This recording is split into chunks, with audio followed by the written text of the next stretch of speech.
ভাই আমরা আসছিলাম ট্যুরে, এখন দেখুন শান্তির নাম কেমন অশান্তি। এই বাস 6 ঘন্টা যাবত নষ্ট হয়ে গেছে, এটা নিয়ে আসছে হাসপাতালে, ওই যে বিএম হসপিটাল।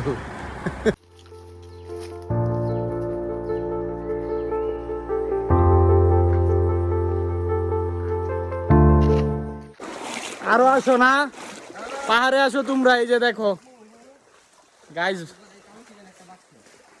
কি চলে, ওই যে সবগুলো এখন জিরি দিয়ে হাঁটতেছে, ব্লক চলে।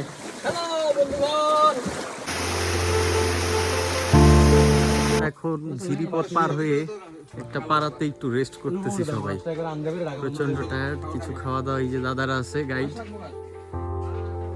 এই রূপম, কি অবস্থা? তোর তো পেট দেখা যায়। সাগর, ঝিরিপথ কেমন লাগলো তোমার? একটু পর পর খাল।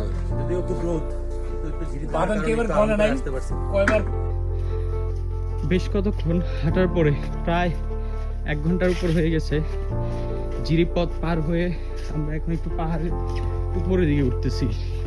ঝর্ণার যে কোনো জিরিপথ ফ্লো পেতে হলে পাহাড়ে উঠতেই হয়। সামনে আমাদের গাইড বন্ধু রাকিব ভুইয়া আছে, দেখা যাক ঝর্ণাটা কেমন হয়।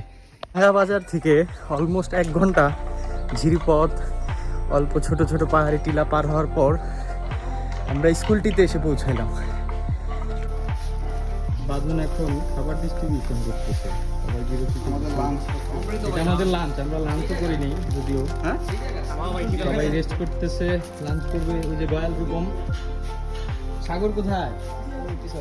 সাগর কোথায়? টাটা বলো সবাইকে। ঠিক আছে।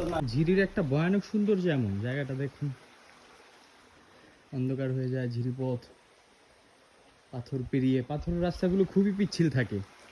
তো আমরা এগিয়ে যাই, আর কিছুক্ষণের মধ্যে সম্ভবত ঝর্ণা চলে আসবে। প্রায় 1.5 ঘন্টার উপর তো হয়ে গেছে আমরা হাঁটতেছি।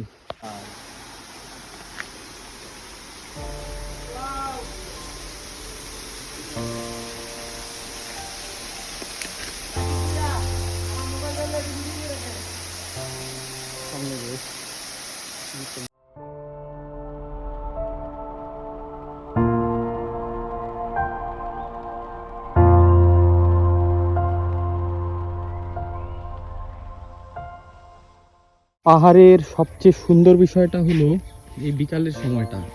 এত সুন্দর চমৎকার বিকাল, ওয়েদারটা দেখো, চমৎকার বিকাল, পরন্ত বিকাল।